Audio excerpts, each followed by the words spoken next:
Muy buenos días, buenas tardes, buenas noches, o en el momento, como siempre decimos, en el que nos estén sintonizando, saludamos a toda la audiencia en este especial programa de La Última Página, pero, como siempre digo, y aún en esta virtualidad, es un programa que no podría existir sin la presencia del queridísimo Sebastián Porrini, a quien vuelvo a saludar en este momento. Sebastián, ¿cómo estás? ¿Cómo estás, Diego? Bien, bien, bien, bien. Un gusto saludarte a la Me alegro distancia mucho. nuevamente, como todas las semanas que nos comunicamos, y hoy con un motivo muy especial, por cierto, porque, bueno, lo hemos anunciado en algún momento, por ahí esto tendría que ser con bombos y platillos, no sé, con un buen vaso de whisky como corresponde, pero la situación no, no nos permite hacer esta celebración. Es como quien cumple años en cuarentena, ¿no? Este, Claro, la celebración la vamos a hacer por Zoom exacto. porque les comunicamos a nuestros suscriptores que oficialmente el programa que ustedes están mirando ahora es el número 100. Ustedes dirán, pero muchachos, ustedes tienen más de 100 videos, tienen más de 100 programas porque han hecho podcasts, han hecho, no sé, vivos en Instagram, pero bueno, la tradición, quizá que somos tradicionalistas, ¿no? La repetición de nuestro programa oficial es todos los lunes. Esto empezó siendo un espacio de los lunes, que, bueno, merced a esta cuarentena tuvimos que cambiar ese formato, más que cambiarlo, ampliarlo un poquito, entonces ahora salimos por ahí los viernes, tenemos otros contenidos, intentamos un proyecto por ahí de entrevistas que, bueno, quedó a medio camino, pero la última página nació en febrero del 2017, 18, perdón, y desde el primer programa, del programa 1 al día de hoy, ¿sí? Lunes 22 de junio del 2020, llevamos 100 programas ininterrumpidos. Por ahí algún día hubo un retraso, en vez de salir un lunes salió un martes, Exacto. pero bueno, el motivo también de nuestra alegría y de nuestro contento con esta situación va por múltiples caminos. Ya estamos llegando casi a los 9.000 suscriptores, por otra parte. Hubiese sido genial llegar, Seba, si es 100 programas, 10.000 suscriptores, ¿no? Pero bueno, no se puede todo. Ah, por supuesto. Ya llegaremos a que nos Sí, conste, sí, sí. Diego. Pero claro, a los Recuperamos 10.000. las termópilas. Sí, sí. Igual no, no sé Ah, si necesitaremos nuestra nábasis, porque estamos cada vez creciendo. Este, bien. entonces, el motivo también del programa de hoy no vamos a hablar de ningún escritor y tal vez hablemos de muchos. No vamos a hablar de un tema, pero sí vamos a hablar de varios. O sea, nos propusimos con Sebastián hacer algo especial. Sebastián me había propuesto hacer un balance, ¿no?, de estos 100 programas, y en función de ese balance o de esa, digamos, recorrido, que ya lo hemos hecho allá cuando llegamos a 500 suscriptores a fin del 2018, allá cuando llegamos a fin de año, que hicimos un programa del año pasado, ¿no?, cuando hicimos un balance de nuestras lecturas y nuestros puntos de vista.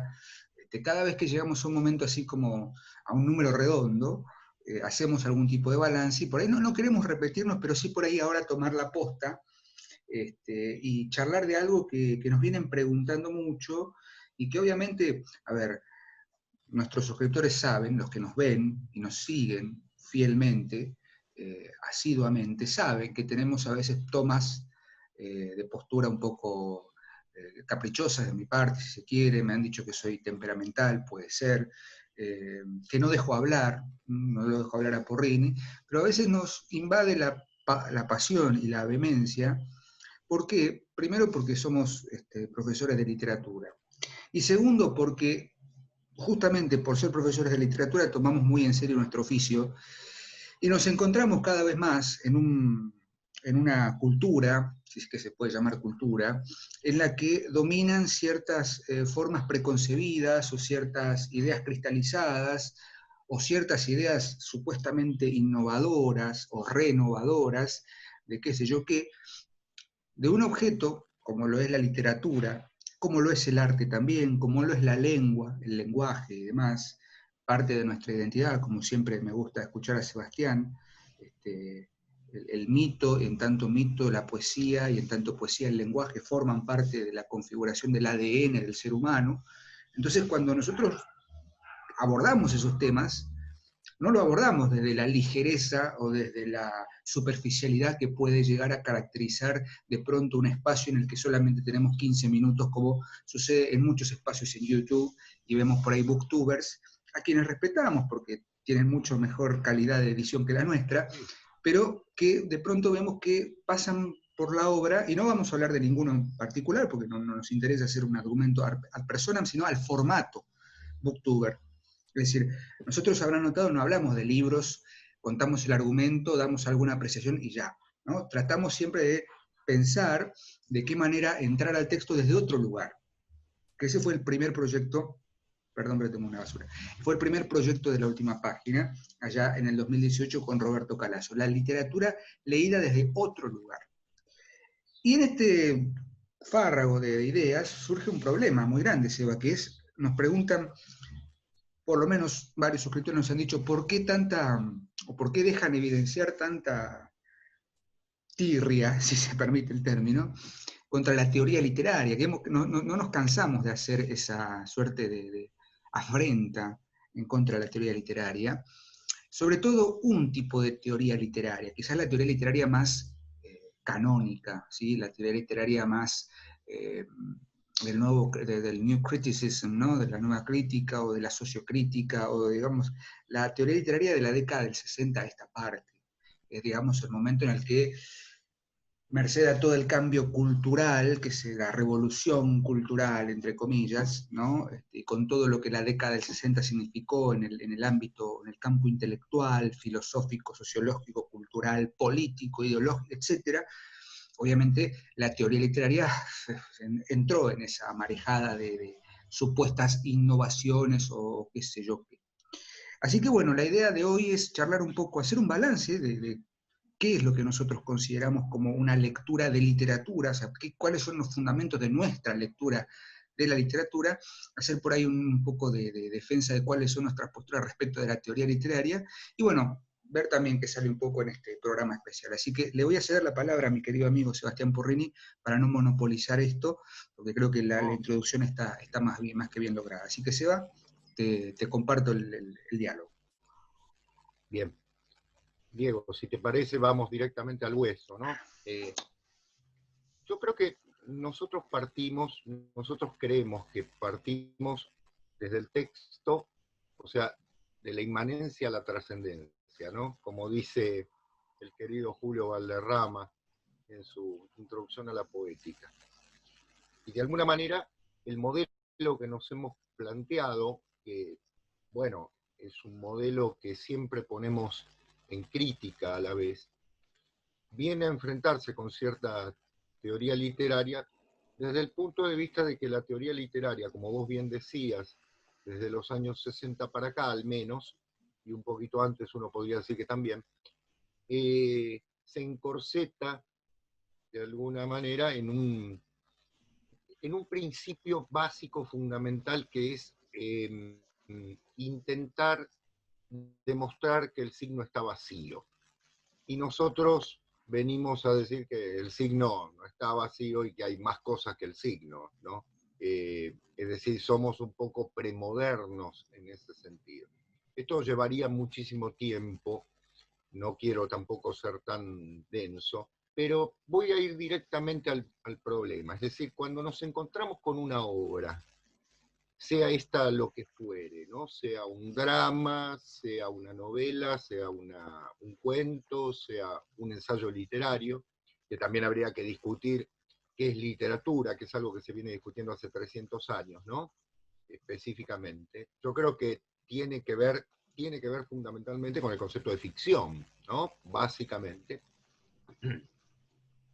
Cuando nos encontramos con una obra, nosotros hemos planteado algo que nos basamos en un concepto que es también muy antiguo, que parte desde lo que dice el mismo Dante, ¿no? Incluso, que es que una obra literaria, en este caso una obra artística, es decir, algo que responde a un concepto de estética fundamental, tiene tres niveles, ¿no?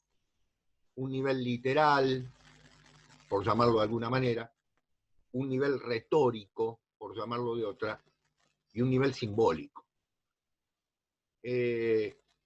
Dante habla de 4 niveles, pero estamos hablando de una época en la que la concepción moral era muy importante. A nosotros tal vez esa concepción la podemos incorporar dentro de cierto nivel simbólico, ¿no? Habría que discutirlo. ¿Qué queremos decir con nivel literal, retórico y simbólico? El nivel literal, que es el primero, es el nivel en el cual uno puede decir que hay una trama, una historia, un argumento que se organiza de una determinada manera y que lo entiendo. Va desde el inicio hasta el fin, va hacia atrás, va hacia adelante, no importa cómo fuere, pero esa historia es entendida.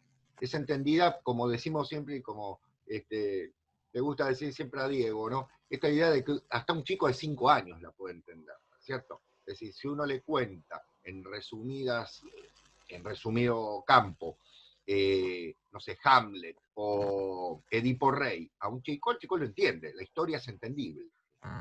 Es una historia que cualquier lector puede entender. Y que en ese sentido, valga la aclaración, los grandes autores lo hacen muy bien, ¿no es cierto?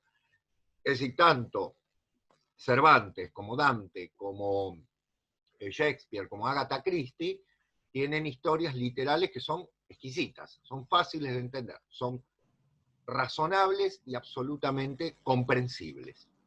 Ahora, si fuera solamente eso, sería, bueno, un cuento y se terminó el problema, una historia, un primer nivel y punto. Yo creo que la obra de arte, y creo que lo compartimos con Diego, tiene justamente, agrega 2 niveles más. Un nivel retórico, que es aquel en el cual operan ciertos elementos de la literatura, digamos así, más elaborados.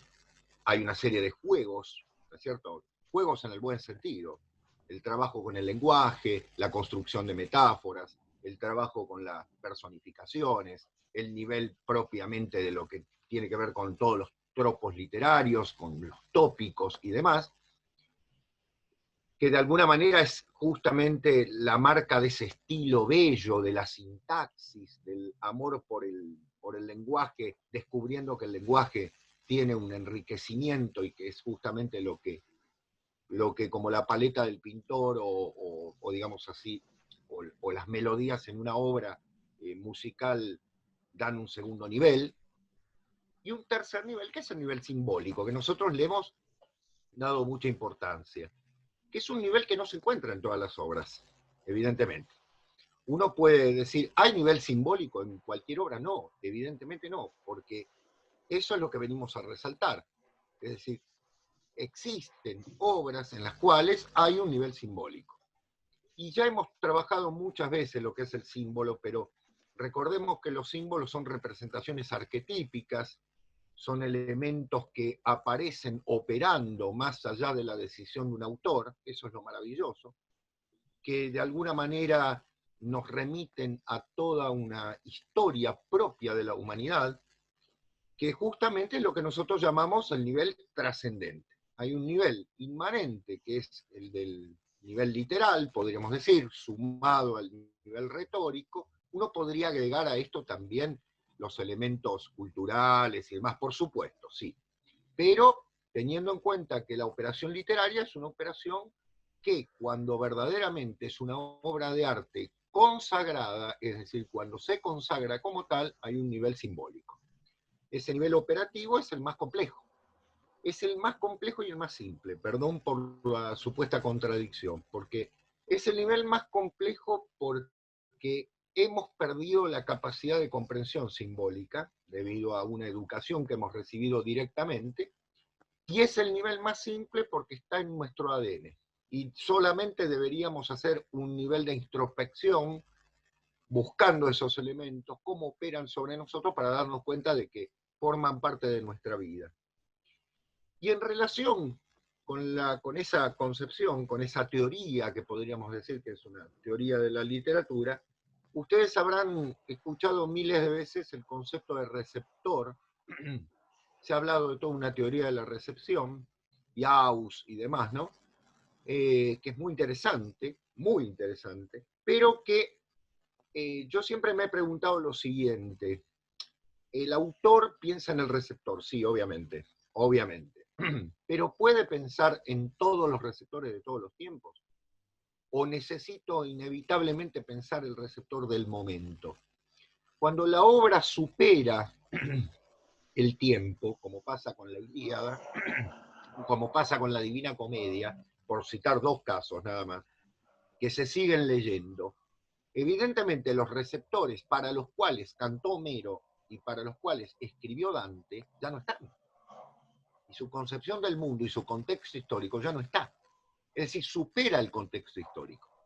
Pero lo tenemos que tener en cuenta muy fundamentalmente para poder entender o para poder profundizar en algunos casos en relación con lo que la obra hizo con ese contexto. ¿Sí? Es decir, ¿qué hizo la obra con ese contexto? ¿Qué hizo el autor con ese contexto?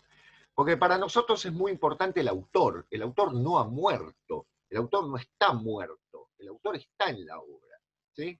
Es decir, es el primer paso de un efecto clave.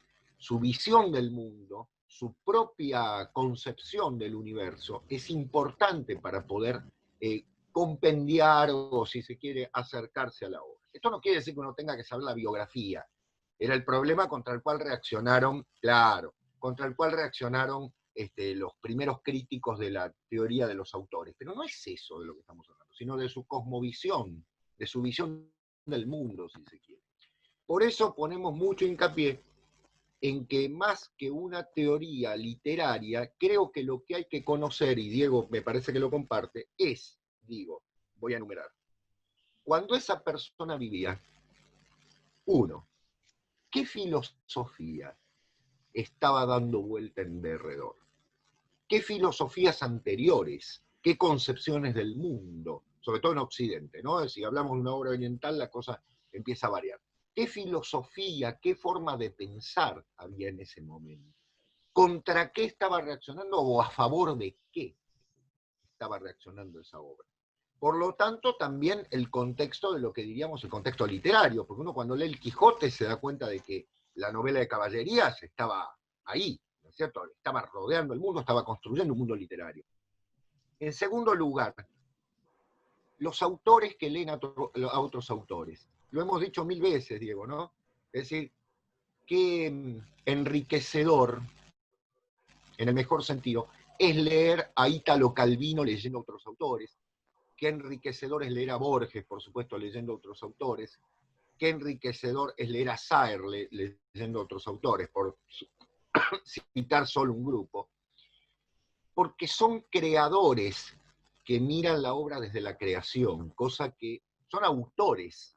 Y el autor es el que, como bien dice Ángelo, es el que te conduce. No hay que tener miedo en ese sentido a la palabra conducir, ¿no? Me parece que el conductismo parece ser una cosa que nos deja como congelados. No, es decir, el autor crea y nos conduce. En tercer lugar, ¿cuál es el arte que se está moviendo en ese tiempo? ¿Qué visión del arte se tiene? ¿No? Yo creo que uno entiende mucho más de las vanguardias si mira el arte pictórico, escultórico que había en la época, o musical que había en la época, en muchos casos que ponerse a ver, ¿sí?, si lo había influido tal o cual corriente. A mí me parece que hay una mirada global en ese sentido. Y en cuarto lugar, ¿qué pasaba con la ciencia? Es decir, la concepción científica del mundo es una concepción que desde el siglo XV para acá es interesante tener en cuenta, en tanto perdido lo simbólico a un primer nivel, o sea, perdido lo simbólico desde el punto de vista de ese lenguaje natural, la ciencia viene a reponer, en muchos casos, un lenguaje consciente, inmanente, que es interesante tener en cuenta, es decir, desde el punto de vista en que cambió absolutamente la concepción del hombre en relación con el universo desde el siglo XV, evidentemente también ha cambiado la literatura. Es decir, ¿a qué voy? A resumir, Diego, y te dejo, perdón por la lata, ¿no? A resumir. Con respecto a los tres niveles, decir lo siguiente: si falla el primero, el segundo y el tercero no existen.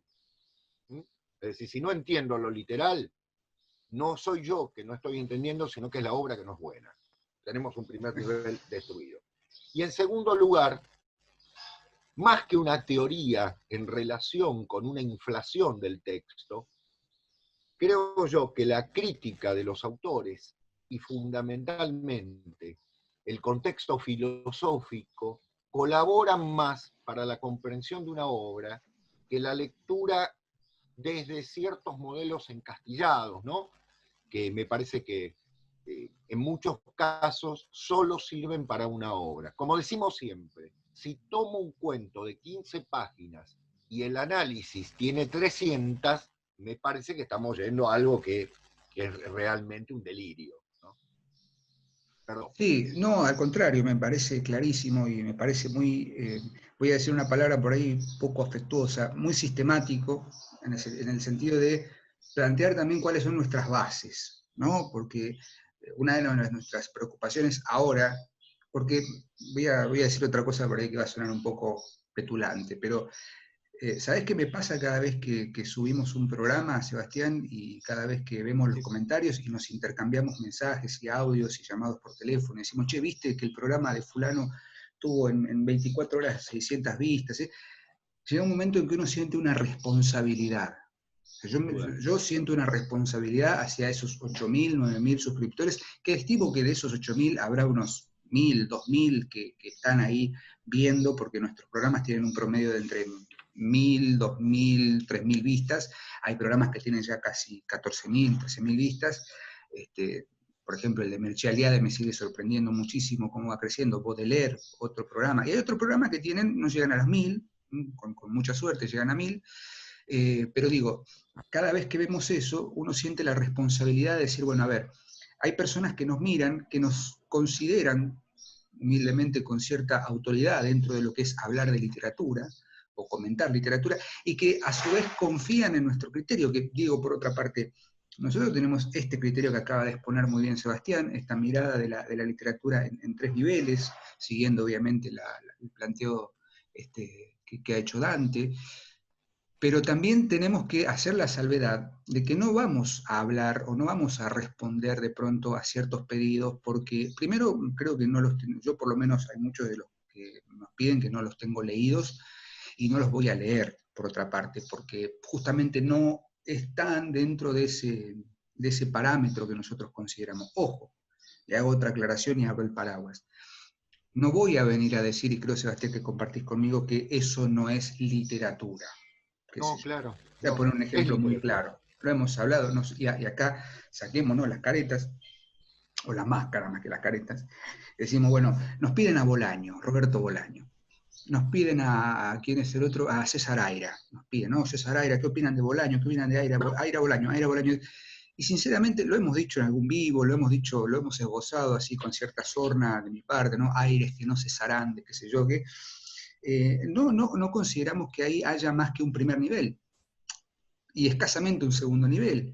¿Quiere decir eso que no sean literatura y que no tengan una consagración dentro de cierto canon, dentro de cierta comunidad de lectores? Y no, obviamente que van a seguir siendo autores de culto para muchos lectores y está muy bien, no vamos a ir nosotros a No, por supuesto. instaurar una crítica ad personam, aunque a veces parezca que sí lo hacemos, simplemente decimos dentro de nuestra mirada, que me parece que tiene fundamentos serios, no me parece que sea fundamental mencionar a esos autores. Sí mencionar a los más de, ¿cuántos autores llevamos? Más de 100 seguro, aunque tenemos 100 Sí. programas, hemos nombrado, hay programas en los vivos de Instagram que nombramos 10 autores.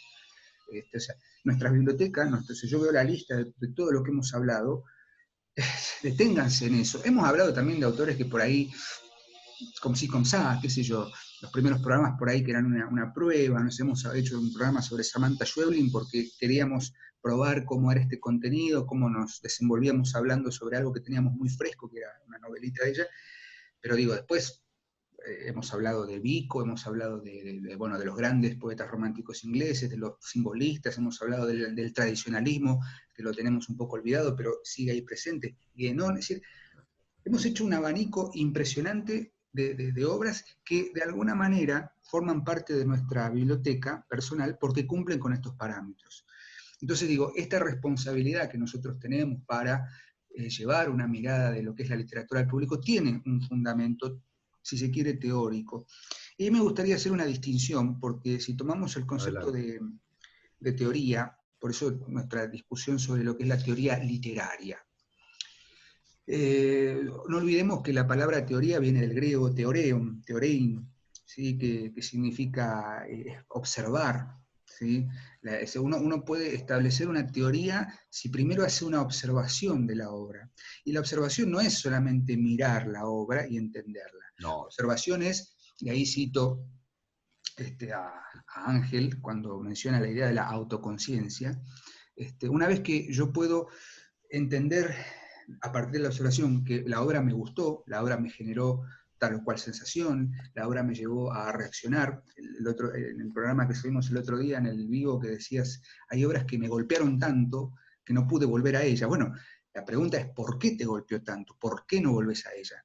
En el momento en que nosotros nos empezamos a preguntar el por qué, y no solamente el qué es la obra, sino por qué, y empiezo a indagar, y empiezo a meterme en la interioridad de la obra, ahí empiezo a teorizar. Es decir, la teoría viene cuando, a partir del primer impacto, uno empieza a preguntarse el por qué, dónde están los fundamentos de ese impacto. Si no, queda todo en la gustocracia, ¿sí? Dice, bueno, me gustó, es bueno, qué sé yo, bueno, Aira es un gran escritor porque escribe una obra prolífica enorme, entonces se habla de muchos temas, todo. Bien, fenómeno. Yo quiero saber si de acá a 100 años, ¿sí? Esas novelas van a tener algún tipo de valor dentro del contexto de la universalidad que pueda llegar a surgir dentro de 100 años. No lo vamos a ver, obviamente, nosotros, pero si el Quijote se sigue escribiendo, se sigue pensando, si la Divina Comedia se sigue pensando, y son obras que fueron escritas hace más de 100 años, hay algo ahí que tiene un valor trascendente per se, que supera, como bien decía Sebastián, el contexto. Obvio que es necesario entender, en cierta medida, qué estaba pasando en ese momento. Como dice, como siempre me gusta citar a William Hazlitt, ¿cuál era el espíritu de la época? ¿No? Espíritu de la época. En el romanticismo.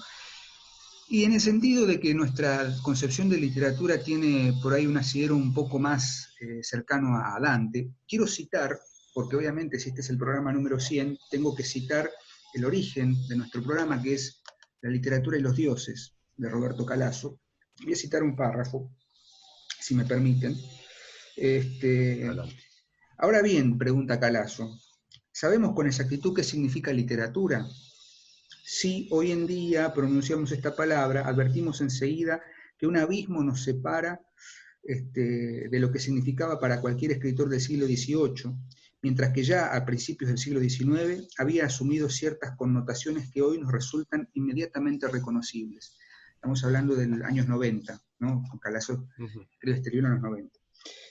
Sobre todo las más aventuradas y las más exigentes, que dejan tras sí el antiguo edificio de las Belles-Lettres y huyen hacia un saber que encuentra su fundamento en sí mismo y que se expande en todas las direcciones, como una nube capaz de envolver todos los contornos sin respetar frontera alguna, ¿no? Es decir, hay algo ahí que es mucho más abarcativo que el siglo XIX solamente, y es un saber anterior.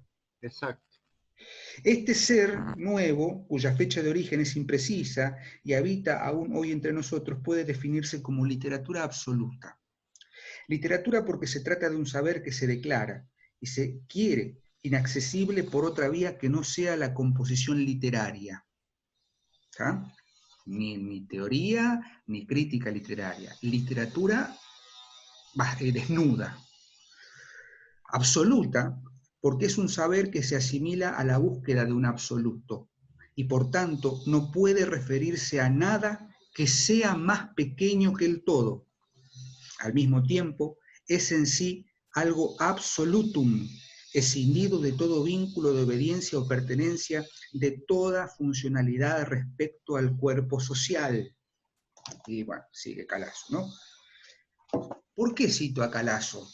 Porque si es el padre fundador, vamos a nombrarlo así, padre fundador de la última página, ya en ese ensayo, que es la literatura absoluta, que está en el libro La literatura y los dioses, nos está dando una idea acabada de lo que nosotros siempre pensamos con Sebastián sobre lo que era literatura, y por ahí nunca nos pusimos a ponerle un nombre o nunca nos pusimos a teorizar sobre eso, hasta que apareció la última página casi como una búsqueda, casi como un divertimento, y hoy se convirtió en un trabajo, aunque no nos genere ningún tipo de ingresos, porque no, ustedes saben que nosotros no ganamos dinero con esto, sino que es más bien un trabajo intelectual, una ganancia intelectual la que tenemos. A partir de que empezó a cobrar forma y empezó a tener una dimensión que justamente se nos escapaba de las manos, dijimos, bueno, a ver, ¿qué hacemos con eso? Bueno, ahí empezó a surgir con más fuerza la idea de escribir La suspensión de las certezas, ahí empezó a surgir con más fuerza la idea de llevar la literatura desde otro lugar, pero siempre sostenidos en esta idea, no pensar en definir una teoría literaria específica. ¿Por qué? Porque llega un momento que la teoría literaria tal como la conocemos o tal como intentamos conocerla, se agota en sí misma.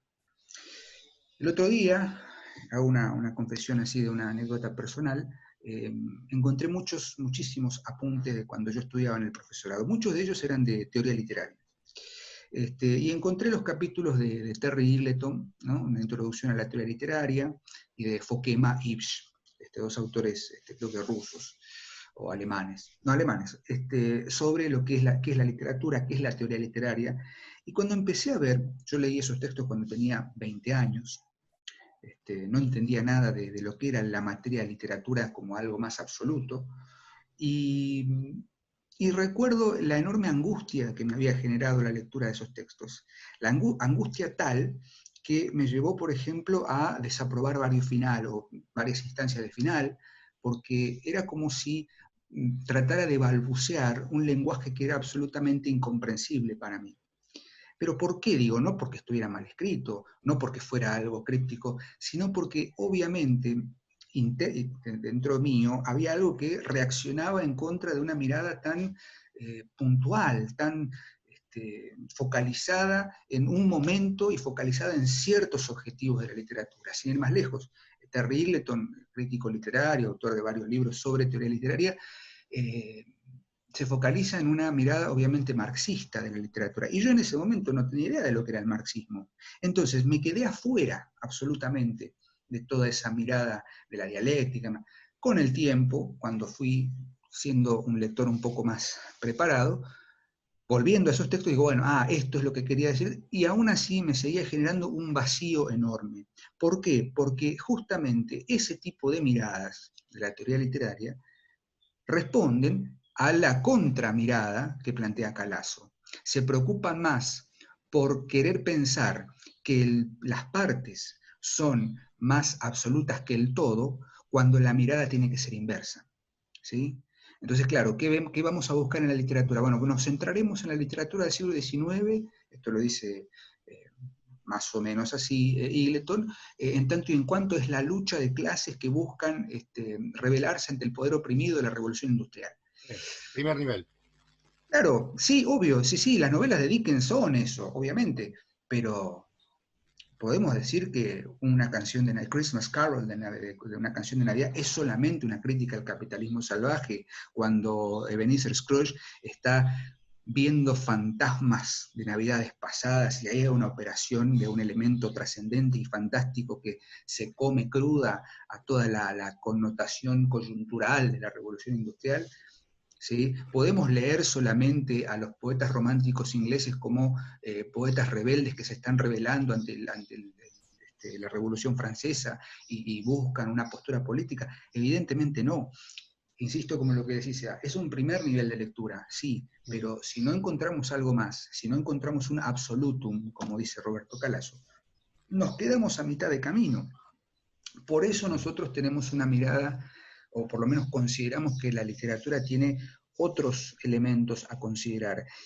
Y por eso criticamos fuertemente la teoría literaria, y ni hablar de las teorías literarias que empiezan a convertirse en una suerte de pastiche o de chapuceo entre un poco de sociología por aquí, un poco de filosofía por allá, un poco de historia, un concepto de historia bastante particular, un poco no sé, estudios culturales. Es una palabra que es realmente espantosa. Y ojo, disclaimer, no estoy diciendo que no haya que hacer y que no haya que prestarle atención, pero me parece que circunscribir, o como bien dijiste, encasillar, encorsetar la literatura solamente en función de esos estudios culturales es de base un pifie enorme, porque la literatura, como dice el queridísimo Italo Calvino, el clásico se limpia, ¿sí? Se quita de encima el polvillo de la crítica.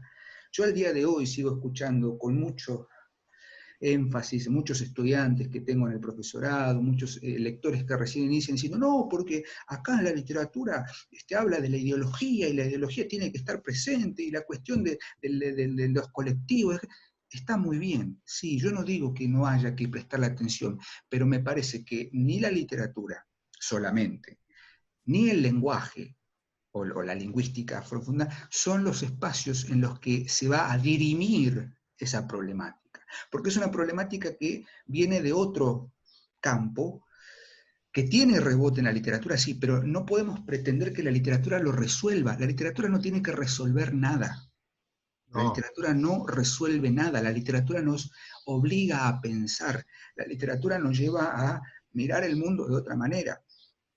¿Entendés? Entonces, si yo quiero escribir sobre literatura, tengo que empezar a pensar en estos tres niveles, como bien decía Sebastián, y no quedarme solamente con la espuma, ¿sí? Con la efervescencia del momento, porque seguramente cuando esa efervescencia baje, no haya nada, o haya muy poco. exacto, exacto. Aparte, Diego, pensemos lo siguiente. Yo te digo, te pongo a vos una obra, vamos a sacarnos de nuestra cultura, digamos, más cercana. Te digo, ¿qué puede tener en común un texto de una cortesana japonesa del siglo VIII con nosotros, ¿no? Con nosotros, occidentales, latinoamericanos, personas del siglo XXI, con una cultura más judeocristiana, si se quiere, con una mirada supervivientes del capitalismo y demás. ¿Qué puede tener en común con nosotros? Sin embargo, cuando hay literatura, se salta, ¿no es cierto? El primer nivel lo respeta, tengo que entender que es una cortesana, toda esa historia, pero lo impresionante es que me sigue comunicando una serie de valores simbólicos, simbólicos en el sentido del trabajo operativo, ¿no? Que es lo que me deja, lo que me permite teorizar. Porque vos dijiste muy bien, teorizar viene de contemplar, ¿no? Es el, digamos así, la primera parte de la palabra es teos. No hace falta que lo aclare, ¿no? Es decir, ¿quién contempla? ¿Qué contemplo? No estoy diciendo la divinidad solamente, sino la visión de un Dios, ¿no? Que es la cosmovisión. Claro, exacto, Apolo señalando, ¿no? Señalando al poeta, exactamente, diciéndole, esto es lo que es. Cuando canta o musa, bueno, ¿no? Sí, exacto, lo está conduciendo, muy bien, exactamente. Y bueno, ese es el hecho de la conducción, ¿no? Del autor, del auctor, ¿no? El que es auctoritas, ¿sí? Vale a decirlo en el latín más hermoso. Entonces, uno ahí piensa que el verdadero arte es político, siempre. Claro que sí. El primer nivel está, pero no es necesario que ponga un cartel, porque si no es un mal arte. En ese sentido, el otro día lo conversaba con un colega, acordémonos de Walter Benjamin, uno de los tipos que también ha sido leído de una manera muy particular, a veces muy reduccionista, y Walter Benjamin, digamos que ninguno de sus textos está cerrado, porque él es muy fragmentarista en muchos aspectos, son en realidad reescritos de reescritos, ¿no? Porque está elaborando constantemente eso, y hay que entender la época también, ¿no? Es un arte fragmentarista. Para tener en cuenta que esencialmente Benjamin, por ejemplo, no habla de estetizar la política, sino de politizar lo estético, y que tiene la particularidad justamente de desde lo estético tengo que ver, ¿sí? Es decir, es una obra de arte la que opera políticamente, no la política que hace arte, ¿no? Estamos estamos en el horno. Con lo cual uno entiende por qué el arte eminentemente llamado así comprometido se murió inmediatamente. ¿Mm? Ninguno de nosotros va a leer una de esas novelas o poemas o demás de compromiso político de los años 30 sin olerle la naftalina que la mató. Claro. En cambio, si yo puedo leer el nivel político de Balzac o de Dickens, sin que ellos hayan dicho, hayan puesto el cartelito, me doy cuenta inmediatamente, y lo mismo con Homero, y lo mismo con Píndar o quien querramos, me doy cuenta de que están considerando conscientemente ese nivel sin necesidad de poner, ¿no es cierto?, el subtítulo, sin alegorizar, sin tratarme de un idiota, ¿no? No soy una persona a adoctrinar, sino que soy una persona pensante. Encontralo, el nivel está, claro que está, pero no está específicamente nombrado directamente, ¿no? Pongo a él es rico, ella es pobre y todas las pavadas esas y salgo, ¿no?, con el cartelito. Por otra parte, Diego, yo creo que cuando hablamos de la acción de ciertos comportamientos sociales en el momento, son comportamientos sociales en el momento que vos bien decías, la literatura no va a resolver, porque no es su misión. Claro que no. La literatura no tiene esa misión si es que tiene una sola, ¿sí? Para ese caso, escribir un ensayo, mandar una carta a un diario, hacer una campaña, ¿no? Pero para hacer una obra de arte, eso ya lo tengo que tener asumido y filtrarlo en el filtro genial de lo estético. Si no, no va. ¿Sí? Si yo qué sé, salgo en campaña para tal cosa, me convierto directamente en un panfletario. Y justamente la palabra panfleto es una palabra muy fuerte. Y la literatura panfletaria puede decirse, obviamente es literatura, pero puede decirse que se queda no en un primer nivel, directamente en el antepurgatorio, que si se está quedando en el nivel cero, digamos, ¿no? En ese caso voy a tomar al francés, el grado cero, digamos. Ahí, nada, no llegó ni al 1. ¿Sí? Con lo cual, por eso a veces nos volvemos un poco beligerantes en este sentido. ¿Cómo puede ser que se embanderen detrás de una sola cosa, sabiendo que están matando los otros niveles y que están maltratando al lector? Porque lo están tratando de idiota. Quiero que aprendas esto, tenés que responder a esto. Cuando la gran literatura no va de acuerdo con los movimientos políticos exactos de la época, sino muchas veces es contracultural en el mejor sentido. No sé si quedó claro, no sé si fui... Queda clarísimo, y has nombrado algo ahí también que dejamos entrever un poquito. Nuestra función siempre es el respeto hacia el lector, porque no existe, y acá por ahí sí uno es medio contradictorio lo que voy a decir, y quizás me voy a poner más del lado de la estética de la recepción, ¿no?, que es una de las corrientes de la teoría literaria del siglo XX, pero me parece que justamente es el lector el que le da vida al texto. En el prólogo a su obra poética completa, la primera edición de la obra poética completa, Borges se pregunta, casi berkeleyanamente, hace una analogía, ¿no? Yo veo una manzana, ¿no?, y me pregunto dónde está el sabor de la manzana. O sea, yo veo la manzana y automáticamente, perceptivamente, asocio la manzana a un color y a un sabor. Pero la pregunta que se hace Borges es, ¿ese sabor está en la manzana misma o en el contacto del paladar de quien la va a comer con la manzana? Bueno, saliendo de esa analogía gastronómica, ¿qué pasa con el poema, ¿no?, dice Borges? ¿El valor del poema está en el poema en sí o en el contacto del lector con ese poema? Si Borges, gran lector por otra parte, hace toda una observación teórica, una contemplación profunda de lo que es el acto de leer, ¿qué nos queda a nosotros, no? Respetar un poco la idea del lector. Y voy a tomar otra idea que me parece fabulosa. Yo a veces pienso, qué caprichoso que se pone uno cuando tiene que hacer una opinión con amigos, colegas, compañeros que no tienen el oficio de ser profesores de literatura. Y lamentablemente uno dice, bueno, che, ¿leíste tal cosa? Sí, bueno, es interesante que observes tal... Y se pone como a hacer pedagogía de la literatura. Si no, fíjate que en realidad hay lo que... Y a veces uno dice, hay lectores que sin ningún tipo de formación, en teoría o en crítica o en un concepto de literatura, que llegan a las mismas conclusiones. Voy a poner un ejemplo muy claro. Yo tengo un muy querido amigo que suele participar en los vivos, que no tiene ni la más mínima idea de lo que es ni la teoría literaria, ni lo que es el concepto de literatura en el sentido, digamos, de trascendencia y tal. Y ahora en la cuarentena me dice, me compré el Quijote en la edición de las Reales, de las Academias, ¿no?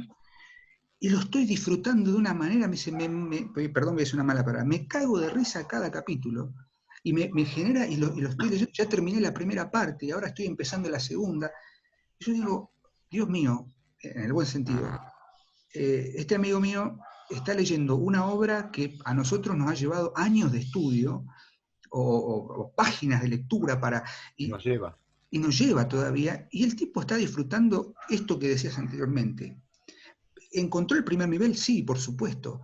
¿Encontró el segundo nivel? Seguramente. Y yo le digo, bueno, avísame, le pedí por favor que me avisara cuando estés en el último capítulo, llámame, y si querés leemos la última parte juntos, es una cosa así medio, como para compartirlo. Y ahí después si querés charlamos, y estimo que va a ser muy enriquecedora ese intercambio, esa lectura compartida, porque es la muestra clara de lo que decimos, una obra que puede romper los parámetros y digamos, el encorsetamiento de su lectura y de su crítica, es una obra absoluta, porque llega a todos los lectores, sea este doctor en letras o sea simplemente una persona cuyo oficio no tiene nada que ver con la literatura, ¿sí? Es decir, yo me fío mucho más de esos lectores, de los lectores reales, porque también hay lectores que son por ahí un poco que necesitan sí ser conducidos, porque también, o sea, no significa que porque leí todas las novelas de Dan Brown soy un lector imponente. Es decir, tampoco es eso, ¿no? O que leí todas las sagas de literatura fantástica y digo, no, sí, conozco sobre épica y demás cuestiones. No, a veces también hay que ser equitativos. Hay lectores que sin ningún tipo de formación, sino por la intuición lectora, llegan a la obra porque la obra los conduce, y hay otros que, bueno, llegan a una conclusión por ahí un poco parcial. Lo que nosotros buscamos es encontrar ese justo medio entre, bueno, a ver, nosotros proponemos esta línea de lectura. Si ustedes quieren, vayan por ese camino. Y si no, está bien, perfecto. Discutan con nosotros. Discutan las ideas que planteamos. Discutan nuestras teorías. No, me parece muy pedante Bueno, lo que digo. Diego, yo que a mí me parece que hay un nivel que, viste que lo habíamos nombrado, que es el nivel alegórico. Y hay obras, viste que Ángel habla del signo medusio, ¿no? Es decir, Sí. queda petrificado. Exacto. Para mí hay obras que son absolutamente alegóricas y que es lo que buscan, ¿sí? Y querer encontrar el tercer nivel, el nivel simbólico, es un error porque no lo hay, porque es una contradicción ad originem, digamos, ¿no? Ad principium. En este sentido, están construidas sobre la base de un mensaje que luego tiene que ser traducido, ¿sí? Leído como el autor quiso que se escriba. Eso es lamentable. Yo hoy me gano todos los enemigos del mundo, mirá. Voy a citar una obra, nivel alegórico, bien popular, muy conocida y muy leída. El Principito. El Principito es un texto alegórico, es cierto. Es un texto alegórico, absolutamente, muy bien escrito, con toda la narratividad perfecta del querido conde de Saint-Exupéry, con un francés hermoso, con todas las características de la literatura que atrapa, plagado de una serie de frases que puedo descontextualizar y convertir en un libro de autoayuda. O Pero peor, en un estado de WhatsApp o de Facebook. Claro, claro. Sin sin que se trabaje con lo simbólico, porque ahí está, es un nivel alegórico.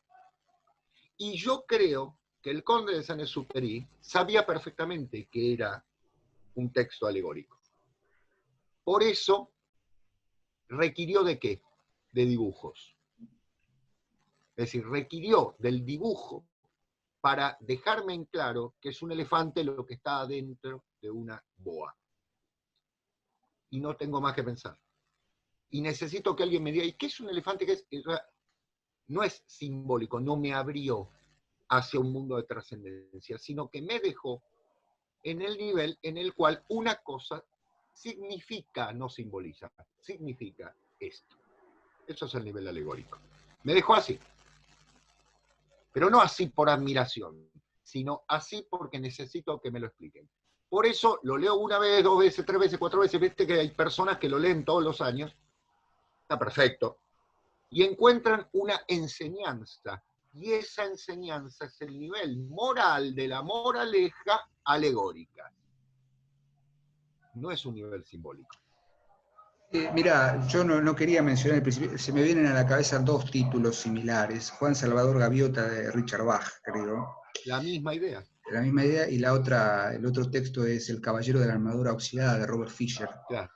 Yo tengo una historia biográfica muy particular con El Caballero de la Armadura Oxidada porque me obligaron a leerlo cuando tenía 16, 17 años, claro. Y odié su lectura de cabo a rabo, y cada vez que vuelvo a él siento como una suerte de náusea originaria. Es una melaza. Sí, pero también mientras vos hablabas, pensaba esto, ¿no? Lo que no permite pensar, o lo que tú dices, bueno, es así. Y con estas frases, insisto, ¿no? A mí me molesta mucho, y esto ya es más personal, me molesta mucho cuando se fragmenta cierta literatura, ¿no? Y se la pone como un estado de enseñanza. Vos dijiste muy bien, ¿no? El estado de la moraleja, ¿no? La literatura no te tiene que enseñar nada. La literatura no te tiene que ayudar a entender el mundo a partir de frases. Para eso están los libros de autoayuda, que también habría que quemarlos.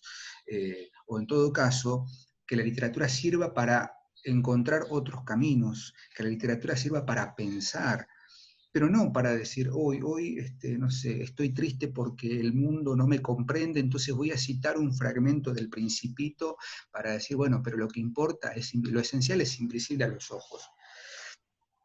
Es decir, qué sé yo, o otro, Cortázar, ¿no? Que Cortázar le tenemos mucho respeto, obviamente, pero he visto proliferación de frases de Cortázar, ¿no? Andábamos sin buscarnos, pero sabiendo que andábamos para encontrarnos, ¿no? Qué profundo lo que decís. Sí, macho, pero eso está en una novela de 400 páginas que genera una complejidad que podemos compartir o no, que es mucho más densa que decir un tipo que dice, andábamos sin buscarnos, pero sabiendo que andábamos para encontrarnos. ¿Y qué más hay ahí? No, yo leía Cortázar, sí, Cortázar dijo que, y cito a Sebastián de Caro, que lo hemos citado también, otro lector interesante. Bueno, Sebastián de Caro habla sobre su programa de radio, que siempre mencionamos, un programa especial de febrero del 2018, creo, en el que dice literalmente, cuidado con el que cuenta anécdotas en un asado, ¿no? Es decir, yo escuché que El Principito es una obra metafísica, ¿no? ¿Y por qué? No tengo la más mínima idea. Lo dijeron 2 tipos en un programa en YouTube, o lo dijeron en la radio, o lo vi en un estado de Facebook. Es el lector de fragmentos, ¿no? El lector de chispazos. Y Diego, eso cada vez prolifera mucho más. Diego, Bouvard Pécuchet. Bien, bueno, pero Bouvard Pécuchet, claro, ahí está. Ahí sí hagamos una mirada un poco más profunda. Porque Flaubert, ellos, claro, también ellos hacen una colección de fragmentos. Claro, pero ahí está la mano de Flaubert. Ahí sí importa, es decir, obviamente, ¿qué está haciendo Flaubert con Bouvard y Pécuchet? Está poniendo de manifiesto esto que estamos diciendo nosotros, pero lo está haciendo con literatura, ¿no? Está literaturizando, para ser un poco más cercanos a la teoría literaria, está literaturizando un hecho, nosotros lo estamos poniendo acá, lo estamos exponiendo, lo estamos comentando, estamos haciendo un alegato sobre nuestras ideas sobre qué es literatura, qué es teoría y demás. Flaubert lo hace con la materia literaria. Después, que uno quiera ver en Bouvard y Pécuchet, no sé, una cosa desopilante de 2 tipos que cometen locura, bueno, está bien. También. Allá vos. Pero si podemos llegar a esta lectura más fina, decir, cuidado, cuando se quiere compendiar o se quiere pretender que se sabe o se ha leído literatura y son solamente fragmentos. Eso, bueno, es harina de otro costal, si se quiere, para otro programa, pero como Sí. para pensar un poco algunos corolarios. Creo que quedaron claras nuestras posturas respecto de por qué no tenemos tanto gusto por la teoría literaria, ya sea por cuestiones biográficas, ya sea por cuestiones epistemológicas, pero me parece que la última página, como muchos lectores con mucho afecto nos dicen, los han llevado a leer otras cosas. Tenemos lectores y suscriptores que es muy rico el intercambio que nos hacen porque nos dicen, gracias a ustedes leí a Spengler, que no lo conocía, o gracias a ustedes releí tal obra que me parece, y pido que hablen de tal cosa, a ver qué opinan ustedes sobre tal obra. ¿No? O sea, hace poco hubo una disquisición sobre 100 años de soledad, ¿no? Que nos preguntan qué es 100 años de soledad. Por los 100 programas conviene que hagan 100 años de soledad. Respondo a un comentario de un suscriptor que nos hablaba de Moby Dick. ¿Cómo puede ser que hace 100 programas que están y no han hablado de Moby Dick? Bueno, ya hablaremos de Moby Dick. No mencionaron a Sábato, no mencionaron a tal autor, no mencionan ya dejaron de pedir Barthes, por lo menos. Roland Barthes lo dejaron de pedir porque se dieron cuenta, creo que en algún momento tal vez dejarán de pedir a Bolaño y a César Aira porque creo que ha quedado clara nuestra postura. E insisto, no estamos censurando ni estamos anulando, No, estamos diciendo por qué nosotros no lo leemos. ¿Por qué nosotros no leemos o por qué nosotros no lo consideramos? Y nos hacemos cargo de esto. Y como vos decís, Sebastián, que yo adscribo plenamente a tu postura sobre el Principito, nos ganamos enemigos, si se quiere, pero por favor, les pedimos que esa discrepancia que tengan con nosotros sea siempre en torno de las ideas y no en torno de quién las está transmitiendo, porque en definitiva nosotros tenemos nuestras manías, nuestros vicios, nuestros clichés, nuestras muletillas, y a veces yo lo que noto, y que a veces me amarga un poco, pero bueno, esto ya es a cuenta personal, es que muchos, o un gran número de suscriptores critican cuestiones de la puesta en escena, ¿no? No hacía falta lo de la pipa, no hace falta que hablen con ese tono tan pedante, bueno, o me retan, ¿viste? Retan así como si fueran, no sé, dueños de la verdad absoluta, si dejá hablar a Porrini porque Ortega vos querés... Me parece que quienes ven nuestro programa desde el programa 1, o quienes vieron por lo menos más de 10 programas, saben que esto es producto de dos amigos que en algún momento fueron maestro y discípulo, que gustan de hablar de la literatura y se juntan o se reúnen virtual o presencialmente a pensar ideas para compartirlas. Y no tiene nada que ver con que quién habla más, quién habla menos, quién quiere no, protagonismo. No tiene nada que ver con eso. Y en todo caso, es una pena, a mí me genera mucha pena, que solamente se queden con ese, porque también da cuenta en todo caso de se quedan con un primer nivel, que es el nivel de la puesta en escena. Que a exacto. mí me gustaría tener un nivel de producción mucho más elaborado, con una mejor imagen y mejor audio, y por supuesto lo estamos buscando hace tiempo.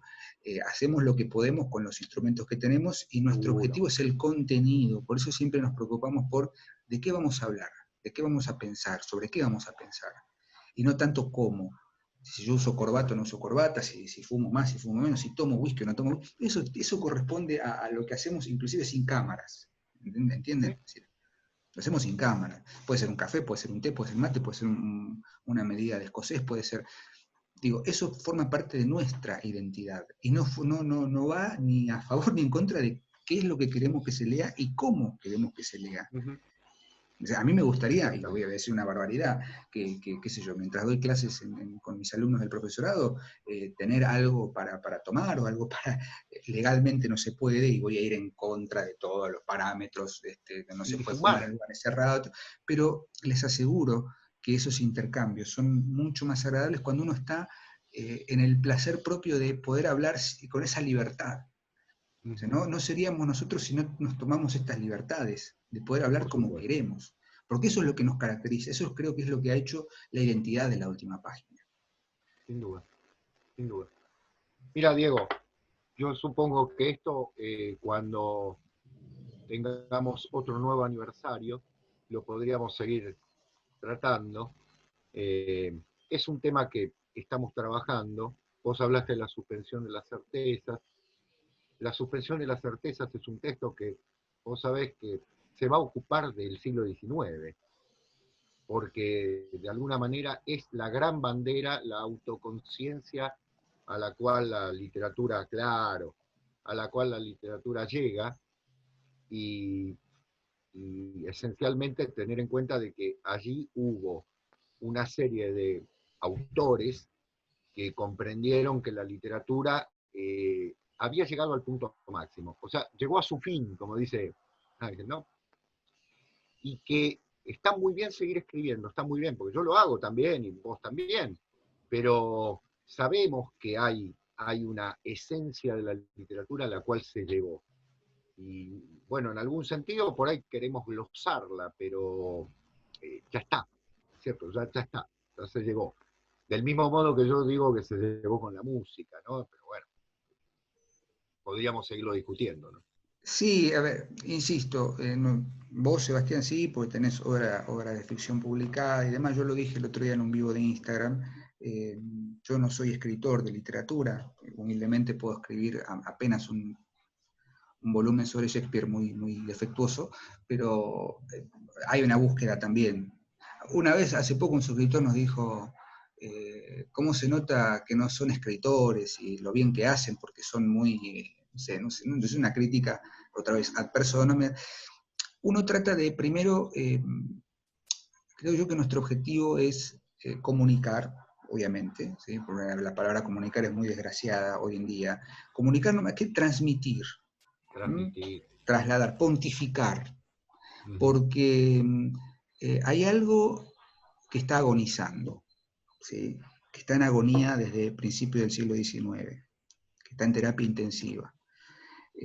Y nosotros lo que queremos es revitalizar esa mirada, junto con un Calazo, junto con un Ángel Fareta, junto con un Julio Valderrama, junto con un George Steiner, junto con un Harold Bloom. Digo, oh, mirá de qué lado nos ponemos, ¿no? Como si no somos los críticos. Simplemente arrimamos una mirada con mucho respeto y con mucho amor, por otra parte, por el oficio. Con mucho amor por el oficio. Le decía el otro día a mi esposa, estoy podrido del Zoom, del Meet, Sí. del compartir pantalla, porque la virtualidad en estos tiempos de pandemia para dar clases se ha convertido en una cosa espantosa. En cambio, para juntarnos a grabar esto, podemos estar 1 hora y media, si querés, hablando, y no me molesta. ¿Por qué? Claro. Porque esto que hacemos nos da otro rédito, no Sí, económico, sino decir, che, mirá, fíjate que tal suscriptor empezó a leer, bueno, bien, tenemos más gente de nuestro lado. claro. Más gente de nuestro lado implica menos gente del otro. Exacto. El enemigo nos ve primero, dice Ángel y su teoría. Bueno, es momento de hacerle frente. Y uno Claro. dice, che, pero qué apocalíptico te pones, Ortega. Y sí, chicos, chicas, señoras, señores, estamos atravesando, y acá voy a hacer una especie de editorial, estamos atravesando un momento en el que la superficialidad de las lecturas nos consume tanto, nos lleva a lugares tan bajos y tan miserables, que somos conducidos pero hacia un abismo del cual no vamos a volver. Y bueno, Eh, no, me parece que volver a leer ya desde la alegoría, perdón, desde la literalidad, desde el símbolo y demás, y no solamente leer el signo, ¿sí? Y leer el título en letra de molde, o leer el tweet, o leer el estado, o leer qué sé yo qué, eso nos convierte en seres sin pensar. Se reproducen a nivel sociocultural una cantidad de mentiras, una cantidad de barbaridades que llevan a tomar decisiones y que llevan a construir una forma de la realidad que es fragmentada. Y puedo poner 1000 ejemplos, y no me quiero poner ahora en cuestiones políticas, pero ustedes saben muy bien a lo que nos referimos. No, que no existe la pandemia, que la cuarentena sí, que la cuarentena no, que la expropiación sí, que la expropiación no, qué sé yo, qué sé cuánto, el tema que quiera, pero siempre estamos opinando sobre fragmentos y no sobre la verdad toda, porque la verdad toda es más difícil. Para eso hay exacto. que pensar, e insisto, la literatura nos invita a una operación de pensamiento y de trascendencia. Salgamos un poquito, ¿sí? Un poquito más de hermenéutica y menos estados de WhatsApp o estados de Twitter o qué sé yo qué. Pero bueno, eso más que nada es como para cerrar un poco porque estoy por ahí pensando así en voz alta un montón de cuestiones que vengo masticando estos días en torno de qué pasa en los medios y cómo se transmite la información, ¿no? Pero tiene que Suspender las ver, certezas. exactamente, más suspensión de las certezas y menos verdades cristalizadas o menos signos meducios, porque Sin duda. la piedra se resquebraja y se rompe, ¿sí? El agua fluye. Exacto. ¿Mm? Exacto. Así que, bueno, perdón, Porrini, me puse un No, poco al contrario. al final, Al pero creo contrario. bueno, deberíamos brindar, pero no tengo, yo personalmente me quedé Mira sin lo que tengo dotación, yo. y yo me tomé un café y un poco de agua, pero bueno, ya brindaremos. Felices 100 programas, Porrini, felices 100 emisiones de Última Página, aunque hace Sí. rato ya pasamos los 100 encuentros, pero oficialmente saludamos a todas aquellas personas que nos han hecho parte de su rutina, a todos los que todos los lunes esperan en algún momento del día que este programa aparezca en YouTube, a todos los que también no están a favor o discuten con nosotros, bienvenidos sean, Genial. porque también nos enriquece. Y bueno, a vos, Sebastián, como siempre, agradecerte por la generosidad, porque fuiste el primero que dijo, hagamos algo en YouTube, no sé qué, pero hagamos algo en YouTube. Y hoy en día Siempre con esta claridad. es una, sí, es un mimo para nosotros también, ¿no? Estar acá y poder salir también del ámbito al que estamos habituados, que cada vez está más Sin duda. viciado y bueno, no podemos hacer todo esto que hacemos en otros ámbitos. Entonces, Sin duda. estos 100 programas tienen que ser una revitalización para seguir por 100 programas más y hasta que las velas no ardan, ¿no? Creo que que te dije en algún momento, inclusive cuando creamos la Asociación de Estudios Humanísticos, que ahora por ahí está un poquito en sueño, no está como en Sí, baja porque con no esto. podemos hacer, pero bueno, acá la última página yo te había dicho, esto tiene un piso, pero no tiene techo con la asociación. Bueno, en 2 años armamos un congreso de lingüística con 250 personas. Y en 4 o 5 años con ADE dimos una charla, un curso de mitología con un promedio de 60 personas durante 4 sábados. Publicamos un libro sobre mitología juntos, yo publiqué mi libro sobre Shakespeare, está en vista el tuyo sobre tragedia griega, se vienen más, creció la editorial, bueno, no tiene techo, la última página tampoco. Exacto. Exacto, esa es la felicidad que tenemos. Claro que sí. Si vos querés decir algo. Mira, Diego, yo subrayo lo que vos decís, nada más, estoy totalmente de acuerdo. No porque sea un hecho de comodidad, sino porque realmente lo considero así. Y a todos nuestros oyentes, a todos nuestros seguidores, a todos nuestros críticos, gracias. Necesitamos obviamente del diálogo, necesitamos obviamente las críticas, necesitamos de otras posturas, no anulamos ninguna, venimos a traer una más, como decimos siempre. Existen los niveles literales, tiene que existir ese nivel inmanente, solo venimos a poner la lupa sobre un nivel que se dejó de lado. Y como bien decía Diego, por eso no nos ocupamos de ciertas obras, no es que no las hayamos leído. Vos decías el caso de Bolaño, yo Bolaño lo tengo leído todo, incluso a un oyente le respondí un largo mail diciéndole por qué no nos íbamos a ocupar.